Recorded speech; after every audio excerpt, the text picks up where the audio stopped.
ဒီနေ့တော့စိတ်ကိုအေးချမ်းစေပြီးယုံကြည်မှုနဲ့ယဉ်ကျေးမှုတွေပေါင်းစည်းနေတဲ့ရွှေစံဖျားနဲ့စောမော်လာနန်းနန်းကိုပူးမြော်လာခဲ့တာဖြစ်ပါတယ်ရှင်။နေ့စဉ်ဘဝရဲ့ပင်ပန်းမှုတွေကနေခဏတစ်ဖြုတ်စိတ်အေးချမ်းမှုကိုရှာဖွေခြင်းတဲ့အခါဒီလိုဖျားနဲ့နန်းနန်းတွေကိုလာရောက်ပူးမြော်ရတာဟာတကယ်ကိုစိတ်သက်သာရစေပါတယ်ရှင်။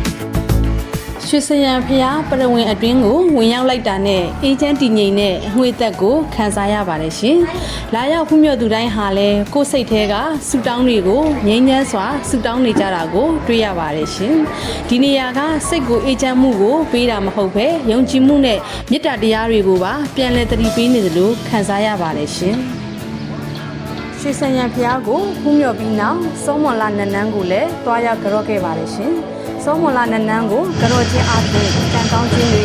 လက်ကိုင်းစီးပွားရေးတွေအဆင်ပြေတယ်လို့ယုံကြည်ကြတဲ့နန်းနန်းတစ်ခုဖြစ်လို့နေတိုင်းလိုလာရောက်ပူဇော်သူတွေများပါတယ်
ရွှေစရန်ဖျားနဲ့စောမော်လာနန်းနန်းပူးမြော်ခီးစဉ်လေးက